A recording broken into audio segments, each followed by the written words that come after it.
네, 여러분, 오늘부터 성탄절 전까지 4주간을 우리가 대림절로 지키게 됩니다. 대림절, 매년마다 드리는 말씀이지만 대림절은 어떤 절기냐? 대자가 기다릴 대자죠. 네, 이말림. 그래서 한마디로 말하면 대림절은 기다리는 절기다, 이렇게 얘기할 수가 있습니다. 자, 그러면 우리가 이 대림절 기간 동안에 뭘 기다리느냐? 크게 두 가지를 생각할 수 있어요. 첫 번째는 뭐냐 하면 주님의 초림이죠. 주님께서 우리를 구원하시기 위해서 이 땅에 인간의 몸으로 오셨던 그날, 그 성탄절, 그 성탄절을 기다리는 그런 절기가 대림절이고, 또 하나는 다시 오심하고 약속하신 주님의 재림을 준비하며 기다리는 기간이 바로 대림절이다, 그렇게 얘기할 수 있습니다. 그래서 이 대림절은 처음 오신 주님과 다시 오실 주님, 이 주님을 기다리는 이런 기간이 바로 대림절이다, 이렇게 얘기할 수가 있습니다. 자, 그런데 여러분이 대림절 기간 동안에 성탄절을 앞두고 이 기다림은 저와 여러분들만, 하나님의 백성들만 기다리는 건 아니고요, 세상 사람들도, 하나님을 안 믿는 세상 사람들도 이맘때가 되면 다 설레는 마음으로 기다립니다. 뭘 기다려요? 그분들은 주님의 재림은 안 기다리지만 성탄절은 기다리죠. 왜요? 성탄절은 안 믿는 사람들에게 있어서도 굉장히 축제와 같은 날이기 때문에 굉장히 들뜬 마음, 설레는 마음, 이런 마음을 가지고 성탄절을 기다립니다. 그래서 어떤 사람은 성탄절이 되면 친구들과 함께 재미있는 파티를 즐겨야지, 이런 생각 가지고 기다리는 사람도 있고, 또 어떤 사람은 가족이나 사랑하는 애인과 멀리 여행을 다녀와야지, 이런 마음으로 기다리는 사람도 있습니다. 또 장사를 하는 분들은 성탄절에 좀 대목 특수를 누려야지 하는 이런 좀 부푼 마음을 가지고 성탄절을 대단히 사모하면서 기다리게 되죠. 자, 그런데 여러분, 우리 그리스도인들은, 하나님 백성들은 단순히 그렇게 성탄절을 즐기기 위해서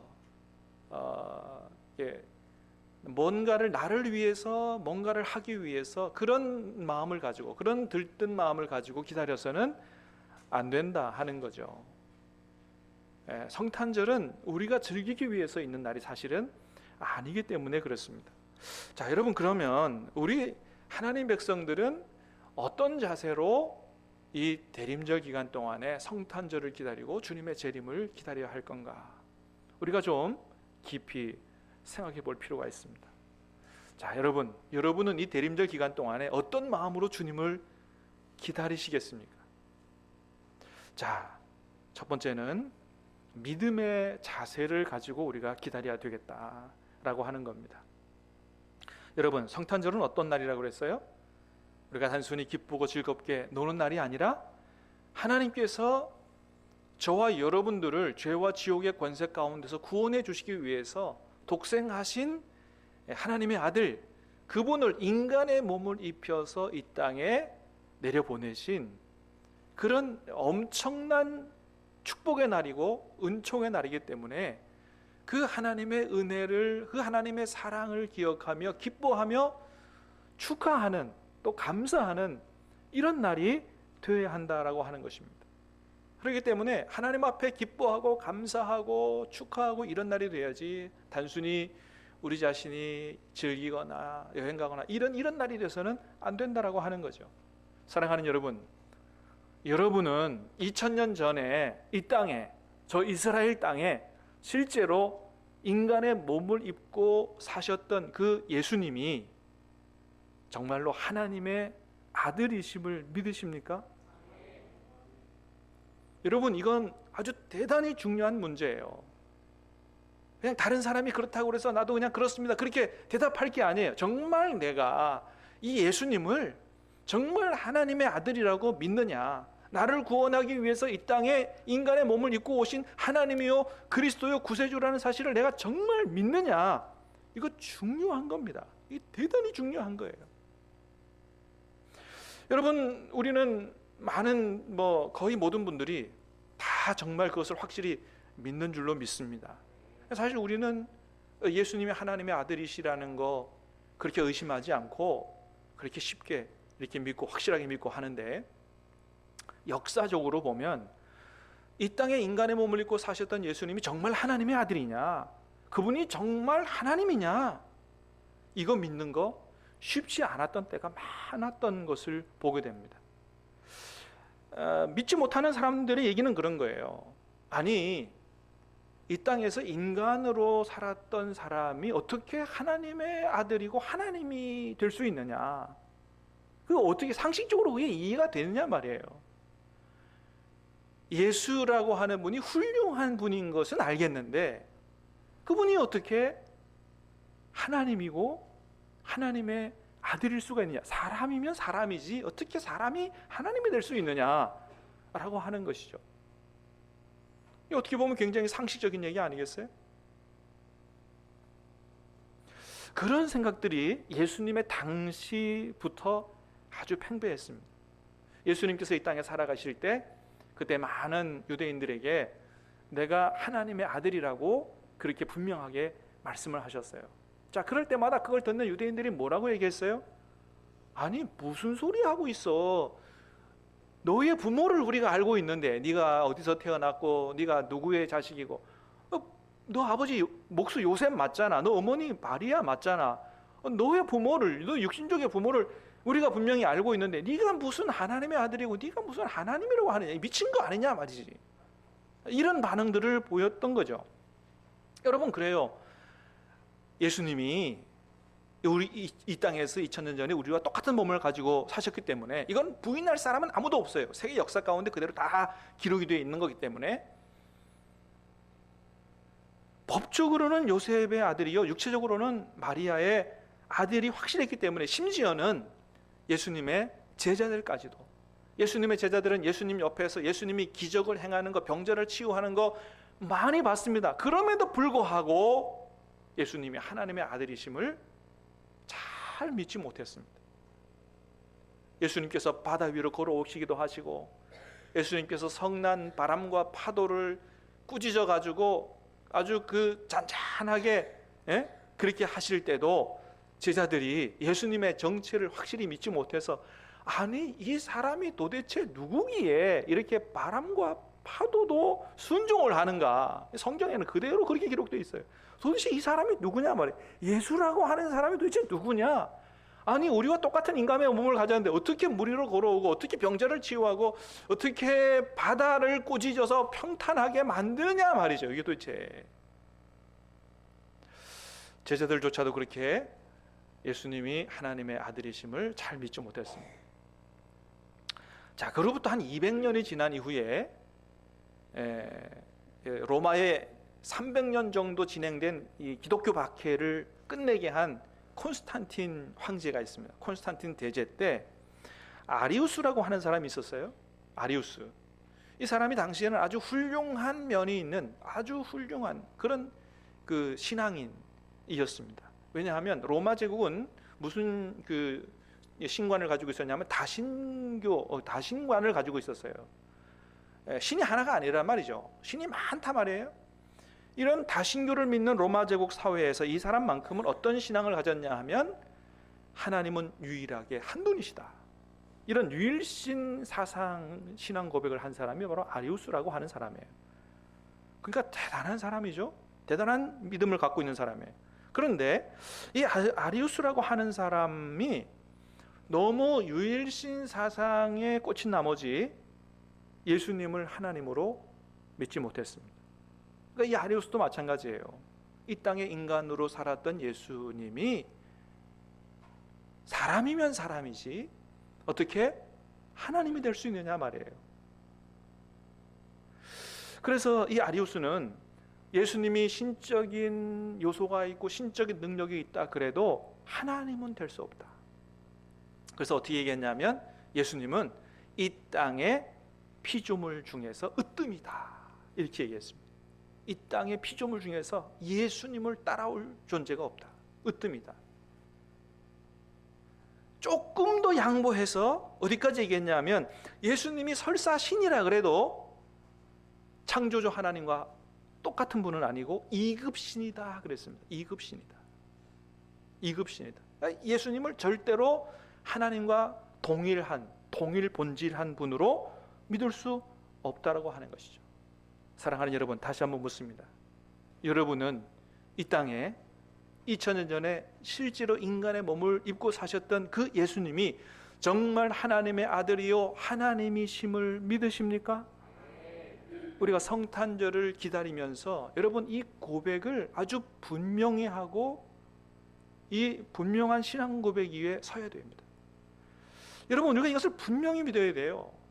그렇지 않으면 무슨 문제가 생기느냐? 우리 구원의 길이 사라져버리게 되는 거예요.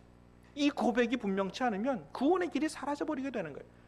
왜냐하면 만일 예수님이 우리와 똑같은 인간이라고 한다면, 아무리 능력이 뛰어나고 훌륭한 스승이라 할지라도 우리와 같은 인간이라면 다 죄인일 수밖에 없습니다.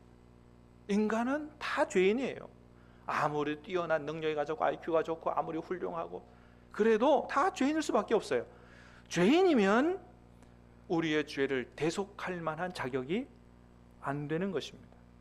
우리의 죄의 문제를 해결하고 이 죄의 권세 가운데서 우리를 구원하는 그런 구원자가 되기 위해서는, 대속의 제물이 되기 위해서는 반드시 두 가지 조건이 반드시 있어야 돼요. 하나는 뭐냐 하면 죄와 흠이 절대로 없는 존재여야 합니다. 두 번째는 몸을 가지고 있어서 피를 흘릴 수가 있어야 됩니다. 왜 그래요? 여러분, 죄가 있으면 죄의 싹은 사망이요, 다 자기 죄로 인해서 죽는 거지 다른 사람의 죄를 대신 지어서 그 죄를 대속할 만한 자격이 안 되는 거고요. 반드시 몸을 가지고 있어야 됩니다. 왜요? 우리의 죄는 뭐로밖에는 해결이 안 된다? 피로밖에는 해결이 안 된다고 구약성경에 하나님이 이미 말씀하셨기 때문이에요. 자, 다시 한번 레위기 17장 말씀을 한번 읽어보겠습니다. 시작.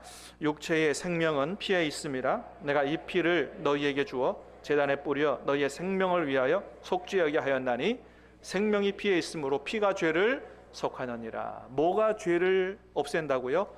피가 죄를 없앤다는 거예요. 그래서 우리의 죄를 짊어지고 대신 우리의 죄를 처리하고 우리의 죄를 해결할 존재는 반드시 몸을 가지고 있어야 돼요. 피를 흘릴 수 있어야 되는 것입니다.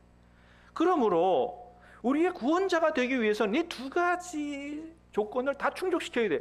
흠이 없어야 돼요. 죄가 없어야 돼요. 그리고 인간의 몸을, 피를 흘릴 수 있는 몸을 가지고 있어야 돼요. 그러니까 예수님이 우리와 똑같은 인간이라고 그런다면 이미 죄인이기 때문에 안 되는 겁니다. 우리의 죄를 대속할 구원자가 되기 위해서는 죄가 없는 존재여야 돼요. 죄가 없는 존재는 누구밖에 없어요?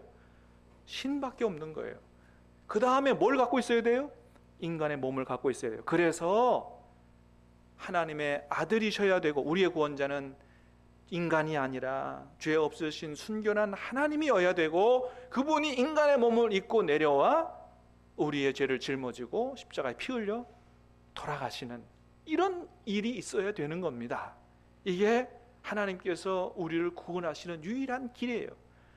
그러니까 예수님을 성경으로나 아니면 역사적으로나 가만히 보면 이분은 단순히 인간이 아니고 성경에서 말씀하신 바로 그분이다 라는 사실을 인정할 수밖에 없고, 예수님이 누구신가라고 하는 이 기독론 논쟁, 이게 수백 년 동안 걸치면서 도달한 결론이 예수님은 참 인간이자 참 하나님이시요, 그분은 우리를 구원하러 이 땅에 오신 참된 그리스도시다라는 고백인 것입니다. 할렐루야. 그렇습니다, 여러분. 사랑하는 여러분, 예수님은 참 인간이시자 참 하나님이시라는 사실을 확실하게 믿는 저와 여러분 될 수 있게 되기를 주님의 이름으로 축복합니다. 예수님이 이 땅에 계실 때 그것을 누누이 말씀하셨어요. 내가 바로 하나님의 아들이요 하나님이다. 여러분, 성경에 보면 예수님께서 당신을 가리켜서 인자다, 나는 인자다라고 하는 표현을 많이 쓰셨음을 보게 됩니다. 한번 같이 볼까요? 마태복음 12장 8절입니다. 시작. 인자는 안식일의 주인이라 하시니라. 22절 시작. 인자는 이미 작정된 대로 가거니와 그 사람에게는 화가 있으리로다 하시니라. 인자라고 하는 말은 한자예요. 한자 인자는 뭐예요? 사람 인자, 아들 자자예요. 그래서 사람의 아들이다 이런 거예요. 예수님께서 당신을 가리켜서 나는 사람의 아들이다 이렇게 말씀하셨어요. 인자다. 그런데 영어 성경에 보면 이 구절이 어떻게 표현되어 있냐 하면 인자가 for the son of man이라고 되어 있어요. 그냥 son of man이 아니고 뭐라고요? the son of man. 그래서 22절도 뭐라고 했어요? the son of man. 그러니까 그냥 인자가 아니고 정확히 번역하면 뭐예요? 그 인자다 이거예요. 예수님이 당신을 소개하실 때 내가 그 인자다 이렇게 말씀하신 거예요. 그럼 그 인자라는 얘기는 뭐냐면 앞에서 이미 한번 예언된 인자라는 거예요. 그 인자가 어떤 인자냐? 다니엘서 7장에 나오는 인자입니다. 자, 다니엘서 7장 13절 14절 시작.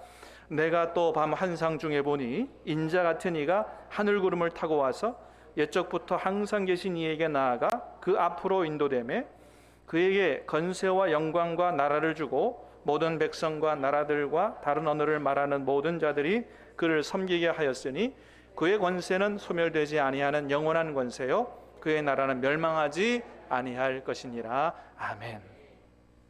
다니엘이 하나님 은혜 가운데 환상을 보는데 한 인자 같은 존재를 본 거예요. 사람의 아들 같은 형상을 가진 분이 있다 이거예요. 근데 그분이 어떤 분이냐면 하늘 구름을 타고 와서 옛적부터 항상 계시니, 옛적부터 항상 계시니는 누구예요? 창조주 하나님이에요. 그분에게 나아가 그 앞으로 인도됐다. 그러니까 하늘 구름을 타고 와서 하나님께로 나아가게 됐다. 이건 여러분 잘 의미를 아셔야 돼요. 하늘 구름을 타고 왔다고 번역했지만 왔다라고 하는 히브리어는 가다라고도 번역될 수 있는 단어예요. 그러니까 하늘 구름을 타고 이 땅에 온 게 아니에요. 어디로 간 거예요? 창조주 하나님께로 간 거예요. 환상 중에. 그래서 정확한 번역은 하늘 구름을 타고 가서 이렇게 번역이 돼야 돼요. 가서 하나님께로 가서 그에게 권세와 영광과 나라를 주고 모든 백성 나라들 다른 언어를 말하는 모든 자들이 그를 섬기게 했다. 뭐예요? 왕으로 등극했다. 근데 그 왕이 어떤 왕이냐? 그의 권세는 소멸되지 않은 영원한 권세요. 그 나라는 영원히 멸망하지 않을 것. 영원한 나라의 왕이 한 사람의 아들 같은 그분이 그런 권세를 창조주 하나님으로부터 받았다라고 하는 겁니다. 그러니까 이미 사람의 아들 같은 어떤 존재가 영원한 하나님의 권세를 받아서 영원한 왕으로 등극하는 게 본 거예요. 예수님이 뭐라고 말씀하시냐? 내가 바로 그 인자라고 말씀하는 겁니다. 그래서 예수님이 내가 인자라고 말씀하시는 것은 내가 요셉의 아들이라고 말씀하는 게 아니라 뭐예요? 내가 바로 다니엘서에서 예언된 바로 그 신적인 존재요, 하나님의 아들이요, 하나님이라고 말씀하는 것입니다. 그래서 예수님이 마태복음 28장에서 뭐라고 말씀하세요? 시작. 예수께서 나와 말씀하여 이르시되 모든 권세를 내게 주셨으니. 보세요, 다니엘서에 이미 다 예언되어 있잖아요. 한 인자 같은 이가 하나님 앞에 가서 모든 권세를 얻었어요. 예수님 말씀하십니다. 하나님께서 하늘과 땅의 모든 권세를 내게 주셨다라고 말씀하시는 거예요. 사랑하는 여러분, 2000년 전에 예수님이 이 땅의 인간의 모습으로 사셨지만 단순한 인간이 아니요, 이분은 우리를 구원하러 이 땅에 오신 하나님의 아들이요, 하나님이요, 오직 유일한 우리의 구원자가 되시는 줄로 믿습니다. 믿습니까?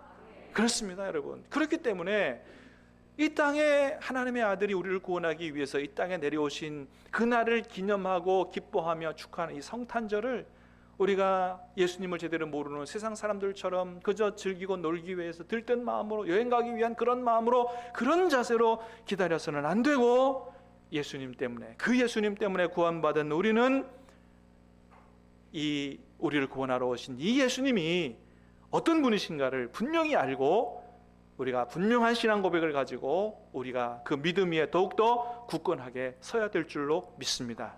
사랑하는 여러분, 이 믿음의 자세를 가지고 이 대림절에 저와 여러분의 예수님에 대한 고백과 신앙과 믿음이 더 견고해질 수 있게 되기를 주님의 이름으로 축복합니다. 두 번째는 소망의 자세를 가지고 기다려야 된다라고 하는 겁니다. 왜냐하면 예수님이 십자가에 죽으시고 나서 끝난 게 아니고 부활 승천하셔서 그 다음에 다시 우리를 데리러 오신다고 약속하셨기 때문이에요. 사랑하는 여러분, 주님께서 다시 오시는 줄로 믿으십니까? 주님이 약속하셨어요. 다시 오겠다. 다시 와서 내가 있는 그 영원한 나라에 너희도 나와 함께 있게 하겠다고 말씀하셨습니다. 요한복음 14장 말씀 같이 읽겠습니다. 시작. 내가 너희를 위하여 거처를 예비하러 가노니 가서 너희를 위하여 거처를 예비하면 너희를 내게로 영접하여 나 있는 곳에 너희도 있게 하리라. 아멘. 다시 오셔서 주님이 계신 그곳에 우리도 함께 있게 하시겠다고 그렇게 말씀하셨습니다. 믿으시길 바랍니다. 저와 여러분이 주님이 재림하여 다시 오시면 저와 여러분을 데리고 주님이 계신 그 영원한 나라에 우리를 데리고 가시겠다는 거예요. 여러분, 그 나라가 어떤 나라예요? 요한계시록에 보니까 그랬어요. 그죠? 요한계시록 21장 4절에 보니까 모든 눈물을 그 눈에서 닦아주시니 다시는 사망이 없고 애통하는 것이나 곡하는 것이나 아픈 것이 다시 있지 아니하리니 처음 것들이 다 지나갔음이로라. 주님께서 우리를 위하여 예비하신 그 나라는 더 이상 슬픔이 없는 나라라는 거예요. 애통하는 것도 없어요. 죽음도 없어요. 질병도 없어요. 아픈 것도 없어요. 늙는 것도 없어요. 할렐루야. 여러분, 그날이 오게 되면 이렇게 낡고 병들고 아프고 이런 몸이 아니고 신령한 몸을 입고 덧입고 이제는 가장 아름답고 건강한 그런 모습으로 영원토록 그렇게 복되게 살게 될 줄로 믿습니다. 믿습니까? 여러분, 그러니까 주님이 그런 나라를 우리에게 가지고 오시는데 그 나라를 소망하며 그렇게 기다려야 되지 않겠느냐. 이 세상에서 그냥 잘 먹고 잘 사는 일에만 몰두해서 땅만 보고 그렇게 살아서 되겠느냐. 정말 주님의 약속을 믿고 그 나라를 소망하는 사람들은 다시 오실 주님을 그런 믿음과 소망을 가지고 기다리는 그런 자세로 우리가 이 대림절을 지나야 된다라고 하는 것입니다. 여러분, 그러나 하나 알아야 될 게 있어요.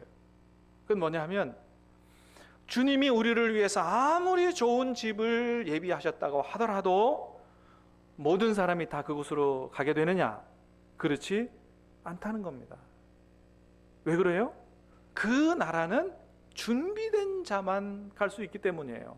여러분, 주님께서 그걸 말씀하셨어요. 준비돼야 간다는 거예요. 마태복음 24장 25장에 주님의 재림에 대해서 많이 말씀하세요. 자, 그곳에서 주님이 그런 말씀을 하십니다. 24장 43절 시작. 너희도 아는 바니 만일 집주인이 도둑이 어느 시각에 올 줄 알았더라면 깨어있어 그 집을 뚫지 못하게 하였으리라. 이러므로 너희도 준비하고 있으라. 생각하지 않은 때에 인자가 오리라. 주님이 예고하지 않고 도적같이 갑자기 오기 때문에 어떻게 해요? 준비하고 있어야 된다는 거예요. 깨어있지 않으면, 주님의 뜻을 바로 깨달아 알고 그렇게 살아가고 있지 않으면 주님이 도적같이 오시기 때문에 그 나라에 못 들어갈 수도 있다. 마태복음 25장에서 열처녀 비유를 통해서 다시 한번 아주 분명하게 말씀하십니다. 주님의 재림을 천국 혼인잔치에 비유하시면서 신랑 되신 주님이 오시는데 10처녀 중에 5처녀는 슬기로워서 등과 기름을 잘 준비했는데 어리석은 처녀들, 미련한 처녀들은 기름을 준비하지 못했어요. 잘 준비한 처녀들은 신랑과 함께 혼인 예식에 들어가고 준비하지 못한 처녀들은 들어가지 못하고 밖에서 열어달라고 두드려도 문이 열리지 않더라고. 그래서 누구나 다 들어가는 게 아니에요. 준비돼야만 들어가는 것이 완성된 천국이라고 말씀하십니다. 사랑하는 여러분, 저와 여러분은 주님의 다시 오심을 잘 준비할 수 있게 되기를 주님의 이름으로 축복합니다. 그러면 어떻게 준비할까요? 그 어떻게 준비해야 되는가를 주님이 오늘 우리가 읽은 요한계시록 2장 말씀을 통해서 우리에게 잘 말씀해 주세요. 요한계시록 2장에 있는 이 말씀은 다시 오실 주님께서 에베소 교회에게 너희가 나를 만나기 위해서는 이렇게 준비해야 된다고 말씀하신 그 말씀이에요. 이것이 오늘 우리에게도 주시는 말씀인 것입니다. 1절을 한번 다시 읽겠습니다. 시작. 에베소 교회의 사자에게 편지하라. 오른손에 있는 7뼈를 붙잡고 7 금촛대 사이를 거니시간 이가 이르시되. 오른손에 7뼈를 붙잡고, 이 7뼈는 그 바로 앞에 읽어보니까 7 교회의 사자라 그랬어요. 주께서 주의 사자, 주의 종들, 주의 목회자들을 붙잡고 계신다. 또 7 금촛대 사이를 거니신다. 촛대는 교회라 그랬어요. 주님은 교회 안을 거니시는 분이다. 사랑하는 여러분, 주님이 오늘도 우리 가운데 함께 하시고 거닐고 계시고 다 보고 알고 계시는 줄로 믿으시기를 바랍니다. 그래서 2절에 그랬어요. 내가 다 알고 보고 있다는 그랬어요. 자, 2절 말씀 시작. 내가 내 행위와 수고와 내 인내를 알고 또 악한 자들을 용납하지 아니한 것과 자칭 사도라 하되 아닌 자들을 시험하여 그의 거짓된 것을 내가 드러낸 것과 내가 내 행위와 수고와 내 인내를 알고. 주님이 함께 계시니까 다 보고 알고 계신다는 거예요. 네 행위도 알고 수고도 알고 내 인내를 안다.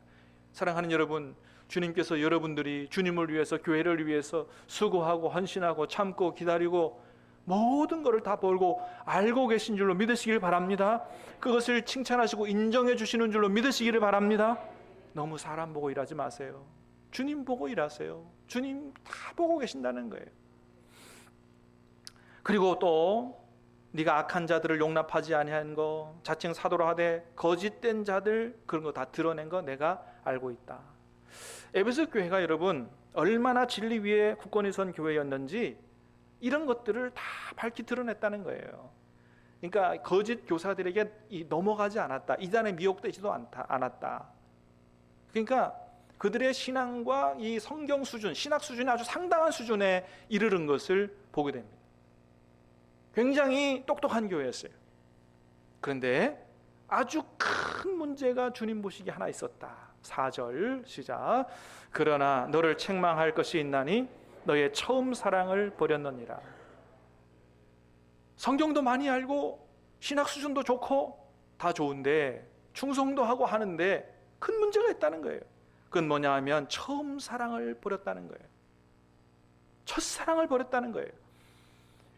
이게 하나님을 향한 첫사랑이냐, 아니면 이웃을 향한 첫사랑이냐, 형제를 향한 첫사랑이냐, 뭐 신학자들 가운데 의견이 분분합니다만은, 그러나 그거 의견 분분할 필요도 없어요. 그 모든 걸 다 가리키는 거예요. 왜요? 하나님의 사랑은 이웃 사랑과 다른 것이 아니기 때문에. 먼저는 하나님을 향한 그 뜨거운 사랑, 그 첫사랑, 이 에베소 교회가 잃어버렸다는 거예요. 다시 말하면 에베소 교회 성도들은 무엇이 맞느냐 틀리냐에 대한 냉철한 이성은 가지고 있지만 진정으로 주님과 형제를 뜨겁게 사랑하는 그 첫사랑, 그 순수한 사랑, 그 뜨거운 사랑은 잃어버렸다는 겁니다. 이게 큰 문제라는 거예요. 주님의 말씀입니다. 여러분, 이걸 크게 생각하셔야 됩니다. 여러분, 우리는 어떻습니까? 혹시 우리도 그렇게 된 것은 아닌지를 돌아보라는 거예요. 신앙생활 한 지는 오래돼서 들어서 아는 건 많은데 어느덧 주님을 향한 그 첫사랑, 그 뜨거운 사랑은 식어진 지 오래됐고, 어쩔 수 없이 예배 안 드리면 안 되니까 그렇게 어쩔 수 없이 예배나 드리는 의무만 남은 그런 형식적인 신앙생활을 하고 있지 않은지 되돌아보라는 것입니다. 쇼윈도 부부라는 말이 있습니다. 쇼윈도 부부라고 하는 것은 그냥 보여지기 위한 부부다. 실제로는 서로 사랑이 식은 지 오래됐어요. 그래 남에게 우리는 아무 문제 없다라고 잘 보이기 위해서 그렇게 남편은 남편대로 부인은 부인대로 의무만 감당하는 그런 부부를 쇼윈도 부부라고 합니다. 여러분, 우리도 그럴 수 있다는 거예요. 주님과의 관계에는 심각한 문제가 있어요. 주님을 사랑하는 뜨거운 마음도 식어져 없어져 버렸어요. 의무감으로 예배드리고 의무감으로 봉사하고 그렇게 하고 있지는 않은지 돌이켜보라는 것입니다. 주님은 오늘 한마디로 말씀하세요. 난 그거 싫다는 거예요. 그거는 진정한 그리스도의 신부의 모습이, 내가 원하는 신부의 모습이 아니라는 겁니다. 사랑하는 여러분, 주님은 우리의 신랑이 되기를 원하시는 줄로 믿습니다. 우리가 주님의 진정한 신부가 되기를 원하시는 줄로 믿습니다. 그렇기 때문에 주님이 우리를 뜨겁게 사랑하시는 것처럼 우리도 주님을 뜨겁게 사랑하고 그 사랑으로 형제를 사랑하고 이웃을 사랑하는, 정말 순수한 마음으로 뜨겁게 사랑하는 이런 삶을 살기를 원하시는 것입니다. 그래서 그 뜨거운 첫사랑이 식었으면 어떻게 하라고요? 회개하라고 말씀하십니다. 5절 말씀 시작. 그러므로 어디서 떨어졌는지를 생각하고 회개하여 처음 행위를 가지라. 만일 그리하지 아니하고 회개하지 아니하면 내가 내게 가서 내 촛대를 그 자리에서 옮기리라. 아멘. 어디서 떨어졌는지를 생각하고 회개하여 처음 행위를 가지라는. 그렇지 않으면 내가 가서 촛대를 옮겨버리겠다. 첫사랑을 회복하지 않고 그 식어진 사랑으로 또 뜨미지근한 사랑으로 어떻게 나와 함께 천국 혼인잔치에 들어갈 수가 있겠느냐고 주님 말씀하시는 것입니다. 사랑하는 여러분, 오늘 우리에게 말씀하시는 살아계신 주님의 음성을 들을 수 있게 되기를 주님의 이름으로 축복합니다. 이 말씀을 가슴에 잘 새기십시다. 그래서 정말 성탄절을 기다리고 다시 오실 주님을 기다리는 우리가 어떤 자세로 주님 맞을 준비를 해야 되는지 오늘 말씀을 잘 생각하고 믿음의 자세로, 소망의 자세로, 첫사랑을 회복하고 뜨겁게 사랑하는 삶으로 그렇게 주님 오실 준비를 잘하여 다시 오시는 주님을 만나 뵐 때 기쁨으로 모두가 다 천국에 들어갈 수 있게 되기를 우리 주님의 이름으로 축복합니다. 같이 우리 찬양하고 기도하겠습니다. 사랑합니다, 나의 예수님.